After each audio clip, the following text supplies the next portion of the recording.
Olá, eu sou a Naya Moreto, produtora do Andar, e a gente está aqui com o segundo episódio do Andar pelo Mundo. E hoje com o diretor Cyril Decré. Cyril, me ajuda aí na pronúncia do seu nome bonitinho para todo mundo saber, porque o meu francês não vale. O meu nome é Cyril Declé. Bom, a gente convidou o Cyril porque o ano retrasado, Cyril esteve no Brasil produzindo um projeto que chamava Cais Oeste, e eu estive com ele na produção. A gente fez uma temporada aqui em São Paulo e a gente se conheceu lá no Andar. O Cyril também fez os ensaios do Cais Oeste lá. Mas antes de a gente falar Cais Oeste e conversar um pouco como é que foi essa experiência sua aqui no Brasil, eu queria que você contasse um pouco de você, da onde você está e sobre a sua companhia, Cyril.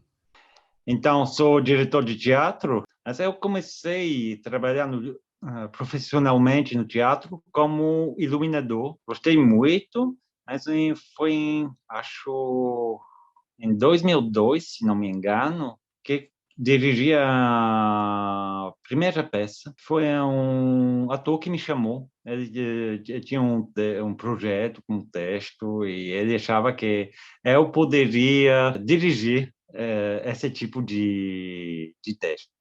Então, e gostei de dirigir e comecei depois a fazer mais projetos como diretor.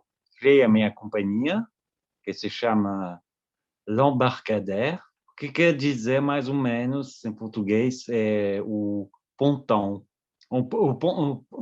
Isso, o pontão, sabe, o lugar onde os navios desembarquem ou embarquem passageiros. Quer dizer que, para mim, uma peça é uma viagem e todo mundo está no mesmo barco, público, atores, e essa viagem tem que acontecer. Ano que vem vamos comemorar 20 anos da existência dessa companhia. Bom, é uma pequena companhia, não é uma grande companhia, mas já fez muitos projetos. Tem projetos também que não aconteceram porque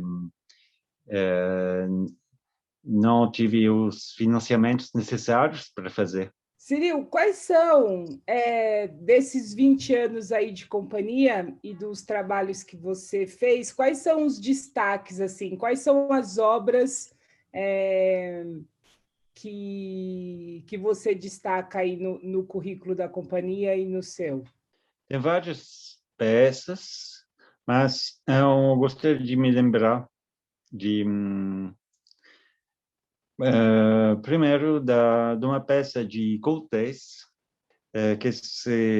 vou traduzir o título em português, é A Noite Pouco Antes das Florestas. É um monólogo, quero dizer que é um ator só no palco, mas não é um monólogo verdadeiro, porque é um diálogo com uma pessoa imaginária. Não se sabe se existe ou se é uma fantasia.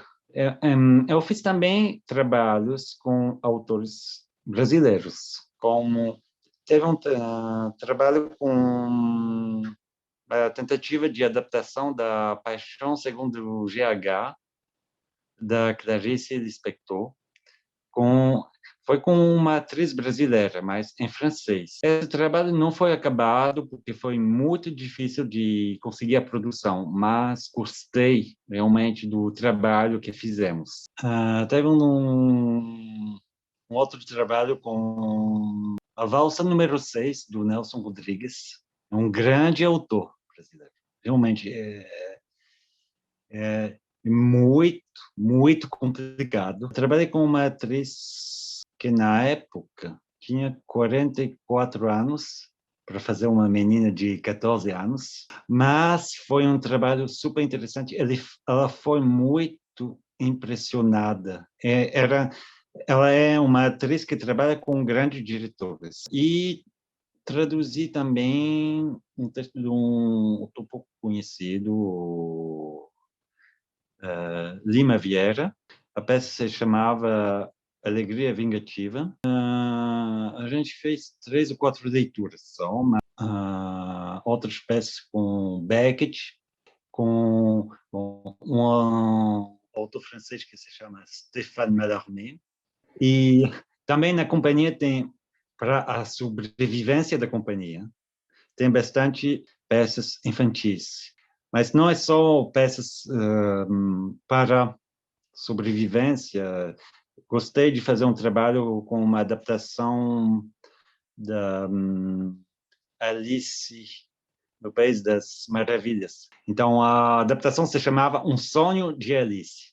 O que é interessante com o público infantil, que é um público que não mente. Se gosta, gosta mesmo. Da onde que vem essa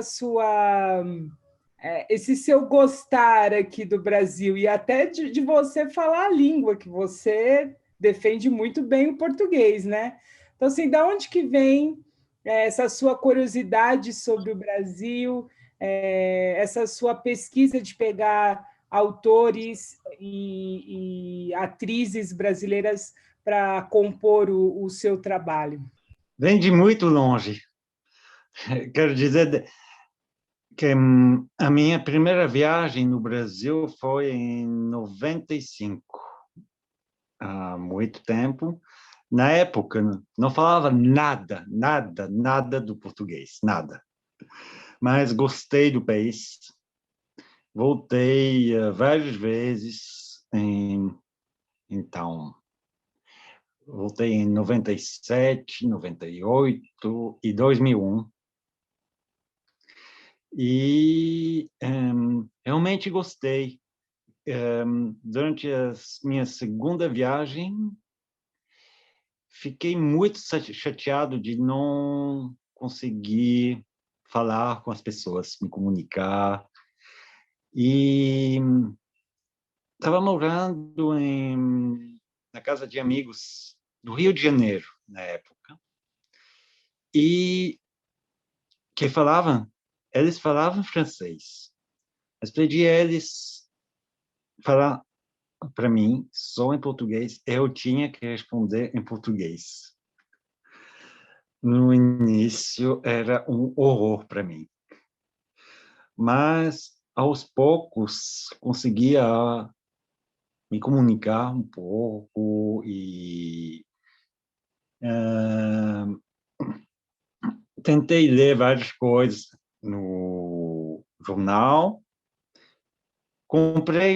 Também, me lembro, comprei um livro com 4 peças de Nelson Rodrigues.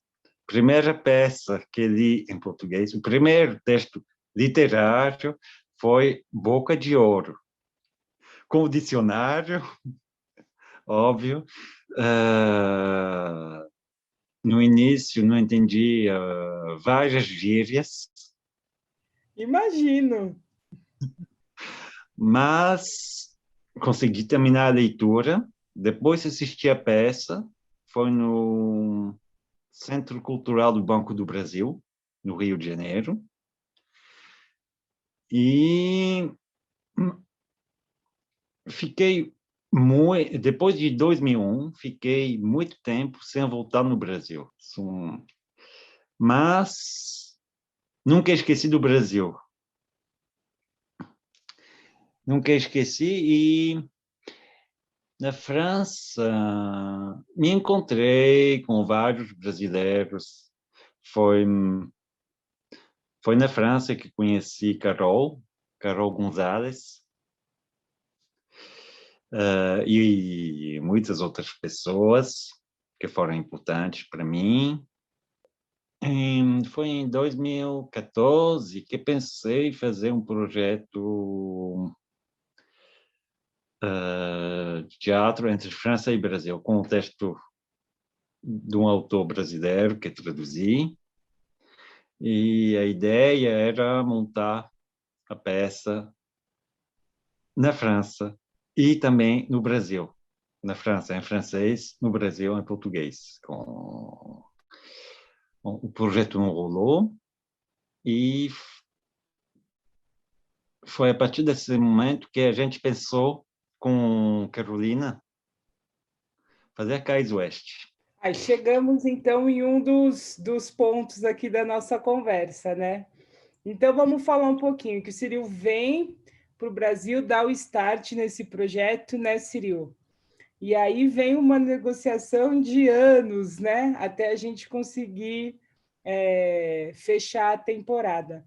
Então, conta aí um pouquinho para a gente por que da escolha do Cais Oeste para trazer para o Brasil, o que você acha de características que tem nesse texto que você acha que faz analogia aqui com o que a gente vive? Por que você escolheu e como que foi esse processo de fazer a montagem aqui no Brasil? Escolha de atores, de equipe, enfim, conta aí um pouquinho sobre produzir e dirigir o espetáculo aqui. Fiquei muito envolvido nessa peça durante mais de 4 anos, com a produção e tudo isso. Finalmente conseguimos amanhã, você sabe de toda a história, mas vou tentar contar. Primeiro, sobre a escolha da peça. É uma das peças mais complicadas. Esse autor francês, Bernard-Marie Cortès, primeiro, sempre foi um fracasso na França. Todas as montagens dessa peça foram um fracasso. E eu achava a peça muito linda, mas achava que a peça tinha muito mais a ver com o Brasil do que com a França, porque primeiro se trata de imigrantes, mas que são da América do Sul, da América Latina. Se trata de diferenças de classes sociais que são muito fortes. E são coisas que me pareceu que se encontram mais no Brasil do que na França. Que essa peça poderia ser mais entendida no Brasil do que na França. E foi assim que o projeto foi lançado com a Carolina. E aí temos que contar aqui para todo mundo que o Bonfante foi indicado aí para o Shell de Melon-Luz, e a gente tinha no cenário também um parceiro do Ciril também, né? Ele fez outros projetos com você também, Ciril? O cenógrafo? Ele está fazendo, estou trabalhando com ele sobre um outro projeto agora. Recomecei hoje os ensaios com esse projeto. É um projeto bem diferente, super diferente. O título seria muito adequado para o Brasil agora. O título é Morro como um País. Eu gostaria de fazer no Brasil. É um texto muito pesado, realmente muito pesado. Com um título desse tipo, você pode imaginar. Então, só concluindo, Carlos, mexicano, certo, Ciril? Isso. Fez o cenário do Cais Oeste e levou para casa o Prêmio Shell de 2019 de melhor cenário. Foi uma alegria ali para a gente, porque é o reconhecimento de um trabalho, né? Então, acho que Círio veio da França para estar naquela noite lá, porque o Carlos talvez não pudesse vir, né, por conta de trabalho também, mas Círio estava lá com Carol e Giovanni também, né, que foi bem parceiro do projeto. Era um elenco muito Foi grande, muito prazer. com uma estrutura grande. O cenário foi readaptado muitas vezes, né, Ciril? Até conseguirmos achar o tamanho que coubesse no espaço que tínhamos, com o orçamento que tínhamos, e mesmo com todas as mudanças, o Carlos conseguiu deixar a ideia dele potente para levar essa premiação, né? Que felicidade de profissional ter que mexer 3, 4 vezes no projeto dele e mesmo assim três projetos para até chegar ao projeto final. Então, só para deixar registrado, o espetáculo foi realizado no Sesc Santo Amaro em 2019. Eu também fiquei muito feliz, Ciril, de ter trabalhado aqui com você. Foi tempos muito gostosos e toda a equipe. Foi um trabalho muito gostoso, todo mundo. Ciril, conta para a gente um pouquinho, já que a gente até começou a falar disso aí dos tempos, das temporadas e de tempo de pensar as temporadas, como que funciona a política cultural aí na França, ou se você quiser falar mais específico de Paris, que é onde você está sediado, quais são as políticas públicas, como que os teatros funcionam, como que são os patrocínios. Conta um pouquinho assim para a gente, em geral, como que funciona isso por aí. Então, funciona de um jeito bem diferente. Primeiro, não funciona com patrocínios, tem bem poucos editais. Na França tem subsídios, mas para conseguir um subsídio, você precisa de ter uma programação no teatro. É o inverso do Brasil. Quero dizer que na França, você precisa conseguir uma programação e depois juntar as verbas, com o risco de não ter o financiamento. Preciso conseguir uma programação, mas a programação se faz com uma antecedência de 2 anos. Depois, você tenta conseguir subsídios. Então, tem vários subsídios. Tem da cidade, da região, que é mais ou menos o equivalente do Estado no Brasil, e do Ministério da Cultura. Quero dizer, é o jeito de financiamento público, que eu conheço, eu trabalho com esse jeito. Para as produções mais comerciais é outra coisa, porque na França tem uma diferença entre o que se chama teatro público, com financiamento público, e teatro privado, que é muito comercial.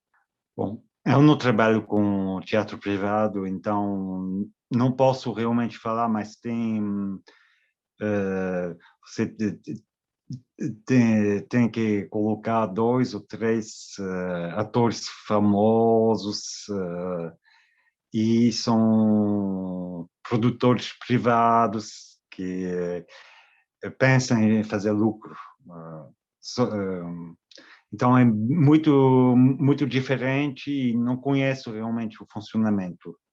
Você não pode fazer um projeto só com uma fonte de financiamento, porque nunca vai aceitar por exemplo, a cidade nunca vai financiar o projeto inteiro. Você tem que juntar várias fontes para conseguir o projeto. E algo parecido com o que a gente tem com o que a gente chama de edital aqui no Brasil, tem aí?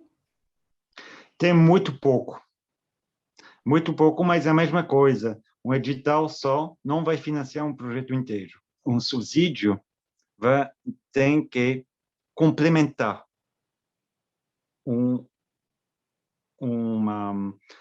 orçamento. Então, nunca vai ultrapassar 80% do orçamento todo. Porque os subsídios públicos, como são feitos para ajudar o projeto tem que, mais ou menos, comprovar que pode acontecer sem o subsídio. É um tipo de hipocrisia, porque é impossível financiar um projeto só com bilheteria ou só com as reservas da companhia. É isso que eu ia perguntar, da onde que vem esse outro dinheiro além do subsídio? Porque precisa de uma fatia grande aí, né? Então, é um tipo de montagem um pouco esquisita. Sabe, os orçamentos na França são feitos com as despesas e também os recursos. E os dois devem chegar a zero, devem zerar. Você não pode apresentar um orçamento só como no Brasil, como despesas. Tem que montar. Aí você faz uma previsão de entrada, uma previsão de entrada de bilheteria, ou já tem o caixa da companhia, tem 20% desse orçamento, mais a bilheteria, mais alguma coisa, e aí dá 80%, e aí você pode concorrer ao subsídio de 20%. É mais ou menos isso. Também tem outros recursos que ajudam só os atores, os salários dos atores, que tem outros subsídios que podem ajudar para os teatros menores. Não é fácil também, né, Ciril? Não é fácil. Sabe, eu acho que no Brasil, o que percebi? Que no Brasil, você acha que na França ou na Europa é mais fácil. Mas é muito trabalho para conseguir fazer um projeto. É, pelo menos 2 anos para conseguir uma produção. Então, é necessário trabalhar sempre com 2 ou 3 projetos para conseguir uma coisa, porque com todo o tempo necessário para fazer a montagem. Então, quando falo 2 anos, é um mínimo. E teve aí na França alguma ajuda emergencial? Aqui a gente teve alguns editais que possibilitaram as pessoas durante a pandemia levantar algum dinheiro. Teve alguma coisa parecida aí? Então, eu sei que no Brasil teve a lei Aldir Blanc, Isso. branco, isso, e na França teve outros tipos de ajuda que não são específicos ao teatro. Todas as empresas que foram fechadas, os restaurantes, né, sabe que não tem em Paris e na França inteira, não tem nenhum restaurante, nenhum bar aberto desde há muitos meses. E temos que estar em casa às 18 horas. Às 6 horas, se não tem multa.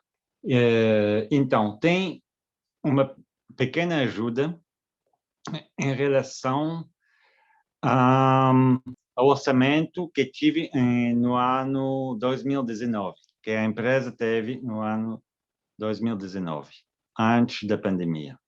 Tipo algo Mas proporcional. é proporcional, sim. Mas com o limite ou depende das empresas, mas para as companhias e os artistas também. Os artistas têm uma coisa que é um tipo de desemprego, ajuda de desemprego.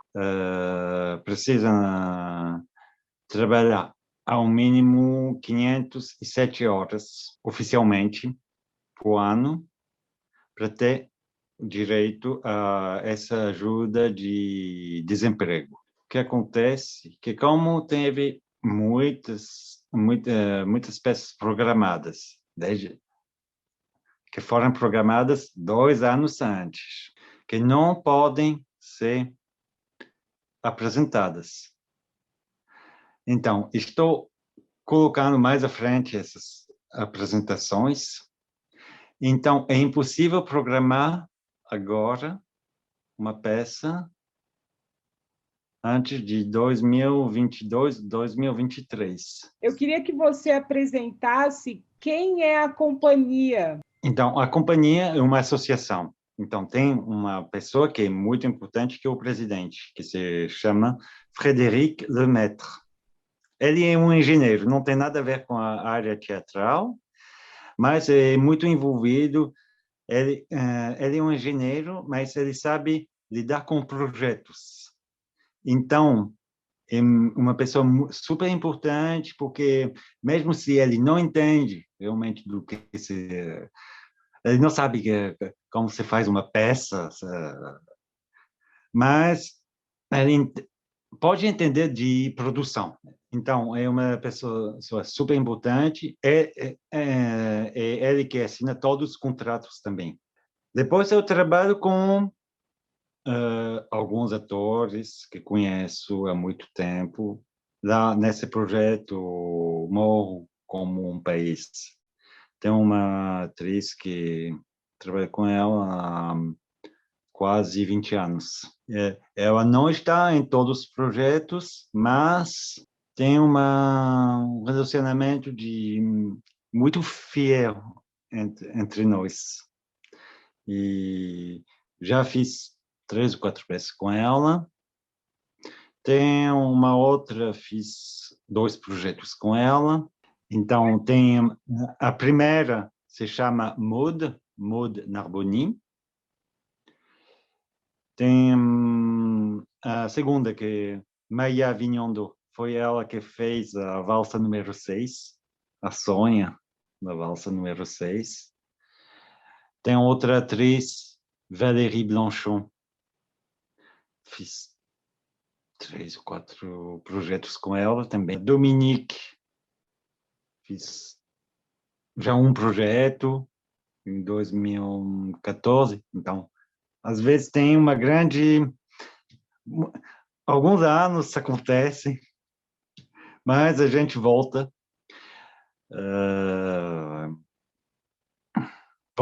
trabalhando juntos. Mas quero dizer que a companhia não tem um número estável de atores. Como é que, se a sua companhia já participou de festivais fora de Paris, como é que funciona essa circulação dos espetáculos dentro do país? Então, tem essa cultura de circular, mas geralmente, antes de apresentar um projeto em Paris, a peça é criada em outros lugares fora de Paris. Dentro da companhia, ou para você, existe uma linha de pesquisa que você goste de trabalhar, autores ou temas que são recorrentes no seu trabalho e do da companhia? Temas, não sei, mas às vezes são autores.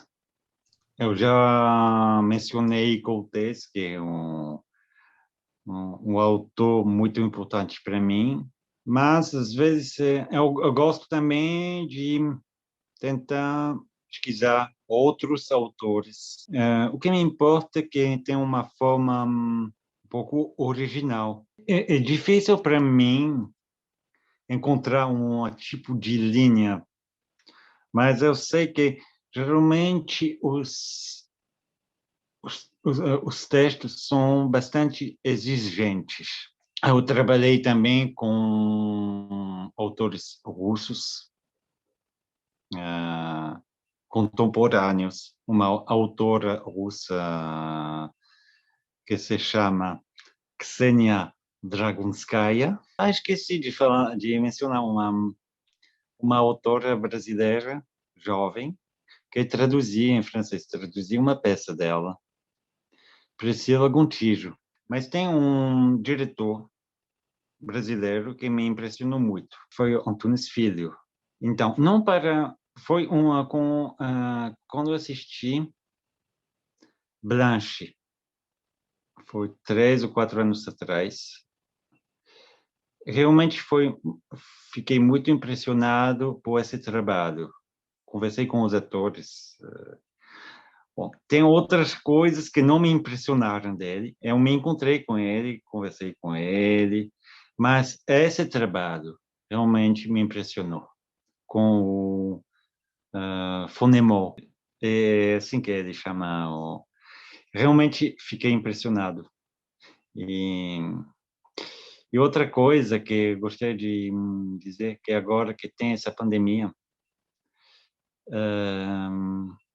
me sinto tão longe do Brasil, fico com muita saudade, realmente muita saudade. E gostaria também de te agradecer essa oportunidade de falar um pouco em português, porque para mim é um prazer. Estou esquecendo um pouco o português, fico muito triste disso. Gostaria realmente de voltar no Brasil assim que possível, mas é difícil agora. Espero que tudo isso passe em breve, que a gente consegue se encontrar novamente. Eu realmente gostaria muito.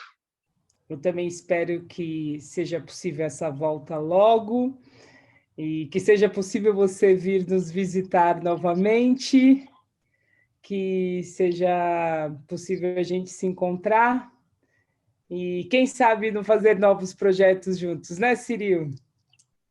E em nome do Andar, Ciril, muito obrigada por participar desse nosso projeto, que a gente faz com bastante carinho, que foi criado na pandemia, justamente porque a gente não podia agregar as pessoas lá no Andar presencialmente. A gente resolveu levar o Andar pelo Brasil e, por que não, pelo mundo, já que a tecnologia está a nosso favor. E este foi o Andar pelo Mundo com Ciril Declercq.